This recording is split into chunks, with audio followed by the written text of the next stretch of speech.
आज सुबह गृह मंत्री ने जो कहा है कि सरकार के पास कुछ छिपाने के लिए नहीं है अडानी के मामले में, अगर छिपाने के लिए कुछ नहीं है इनके पास, तो हम पूछना चाहते हैं कि जेपीसी की मांग से क्यों भाग रहे हैं।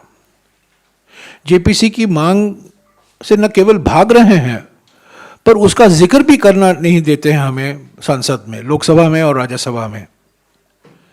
और जब कोई राहुल जी ने लोकसभा में, खड़गे जी ने राज्यसभा में और कई हमारे वक्ता दोनों सदनों में जब ये मामला उठाया, जेपीसी का मामला, उनको एक्सपंज किया गया। तो अगर छुपाने के लिए कुछ नहीं है तो जेपीसी की मांग आप स्वीकारिए। जेपीसी में तो बहुमत सत्ता पार्टी की ही होगी, बीजेपी की ही होगी।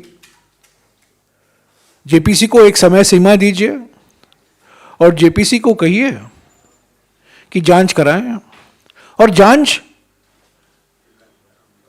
अडानी की होनी चाहिए। ये जो समिति की बात चल रही है, ये किस आधार पर ये समिति बनाई जाएगी? याचिका क्यों डाली गई थी सुप्रीम कोर्ट में? ताकि हिंडनबर्ग के खिलाफ जांच किया जाए। 1969 में एक हिट गाना हुआ करता था हिंदी फिल्मों में, बदन पे सितारे लपेटे हुए। आज तो बदन पर सिर्फ तिरंगा लपेटे हुए ये लोग कह रहे हैं कि हम हिंडनबर्ग की जांच कराएंगे। जांच तो अडानी की होनी चाहिए, और सरकार और अडानी के बीच में क्या रिश्ता है और क्या लाभ पहुंचाया गया है अडानी को पिछले 10 सालों में, उस पर जांच होनी चाहिए। और वो निष्पक्ष जांच सिर्फ जेपीसी के माध्यम से ही हो पाएगा। तो मैं जानता हूं कई लोग चाहते थे कि गृह मंत्री के बयान पर मैं कुछ टिप्पणी दूं। मैं शुरुआत इसी से करना चाहता हूं।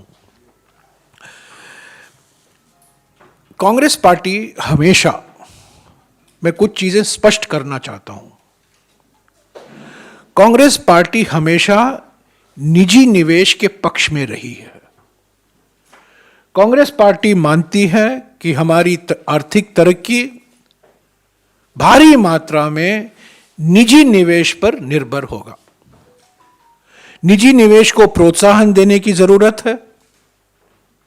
इस बजट में तो है नहीं, पर हमेशा हम कहकर आ रहे हैं कि निजी निवेश ही एकमात्र इंजन है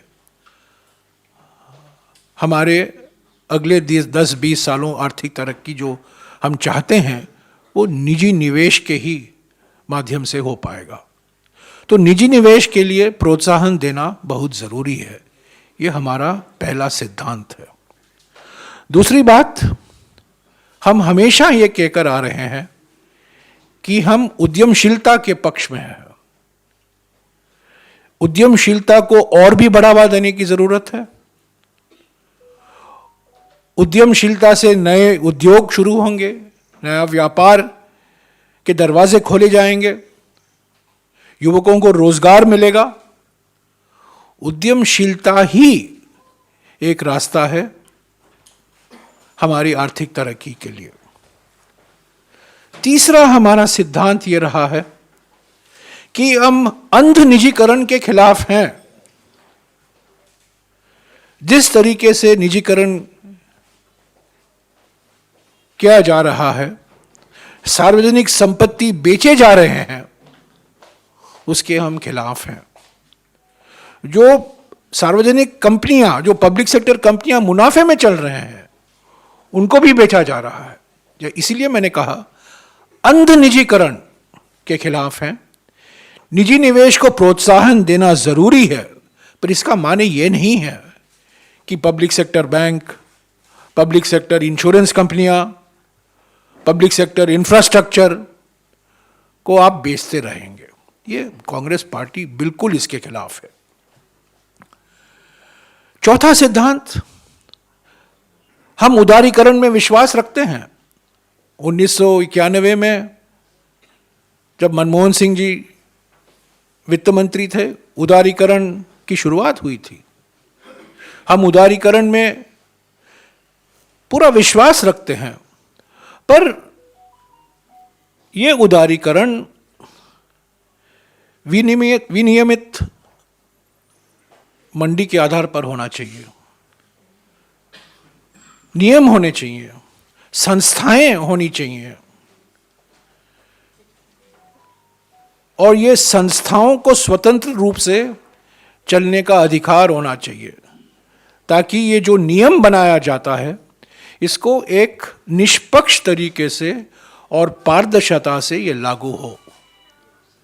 सेबी हो या रिजर्व बैंक हो या कंपटीशन कमीशन हो, ये सब संस्थाएं बहुत महत्वपूर्ण भूमिका निभाती हैं इस उदारीकरण के जगत में। तो मैं ये 4-5 सिद्धांत जो हैं मैं इसको दोहराना चाहता हूं। हमारी जो लड़ाई आज है सरकार से, खास तौर से प्रधानमंत्री से, वो निजी निवेश के बारे में नहीं है, उद्यमशीलता के बारे में नहीं है। हाँ, सार्वजनिक क्षेत्र को बेचने के बारे में जरूर है, संस्थाओं को निष्पक्ष बनाने में उसके बारे में नहीं है, उदारीकरण के बारे में नहीं है। पर हम जरूर ये कहेंगे कि हमारी लड़ाई मित्रवादी पूंजीपति जो है, मित्रवादी पूंजीवाद, उसको लेकर है। और ये जो मिसाल है जो आज चर्चा में है, पार्लियामेंट के अंदर, पार्लियामेंट के बाहर, ये मित्रवादी पूंजीवाद का एक प्रभावशाली मिसाल है। जिस तरीके से एक कंपनी को प्रोत्साहन दिए गए हैं पिछले 8-10 सालों में, जिस तरीके से ये कंपनी निजीकरण से उसको फायदा पहुंचाया गया है, खास तौर से हवाई अड्डे की निजीकरण, बंदरगाहों का निजीकरण, और कई क्षेत्र हैं जहां सिर्फ एक ही कंपनी को फायदा पहुंचाया गया है। इसके हम खिलाफ हैं। हम बार बार कहे हैं इस सत्र में, और हम कहते रहेंगे पार्लियामेंट में जब हम वापस लौटेंगे 13 मार्च को, कि जेपीसी की मांग को लेकर कांग्रेस पार्टी और सभी विपक्ष की पार्टियां एक हैं। और कोई इंक्वायरी करेगा, वो मैं समझता हूं उससे ये जो मूल प्रश्न है, कैसे फायदा पहुंचाया गया और क्या रिश्ते हैं सरकार और इस कंपनी के बीच में, खास तौर से प्रधानमंत्री और इस पूंजीपति के बीच में, ये सिर्फ जेपीसी के माध्यम से ही इन सवालों को जवाब हम ले सकते हैं। तो पार्लियामेंट अभी 13 मार्च तक एडजर्न किया गया है, और अभूतपूर्व हमने देखा है, अभूतपूर्व तरीके से जो बात हमने उठाए थे लोकसभा में और राज्यसभा में, उसको रिकॉर्ड से हटाया गया है। और अडानी का नाम को भी एक्सपंज किया गया है, प्रधानमंत्री की तो छोड़िए। और मैंने सिर्फ एक ही मांग की थी राज्यसभा में कि जो इल्जाम प्रधानमंत्री लगा रहे हैं कांग्रेस पार्टी पर, उसका प्रमाण वो राज्यसभा के पटल में रखें, उसको भी एक्सपंज करा दिया गया है। हम चुप नहीं रहेंगे, हमें चुप्पी करने की कोशिश हो रही है, धमकी दे रहे हैं, हम इसमें नहीं आएंगे, सवाल उठाते रहेंगे। 6 तारीख को देश भर में प्रदर्शन हुआ कांग्रेस पार्टी संगठन की ओर से। 17 तारीख को पूरे देश में प्रेस कॉन्फ्रेंसेस होंगे 25-30 जगहों में। कांग्रेस पार्टी के नेता, प्रवक्ता जाएंगे, और इसका महत्व क्या, क्यों कांग्रेस पार्टी बार बार उठाती रही है इस मुद्दे को पार्लियामेंट के अंदर और पार्लियामेंट के बाहर, और क्यों जेपीसी की मांग अनिवार्य है, इस पर हम और भी कुछ बोलेंगे 17 तारीख को।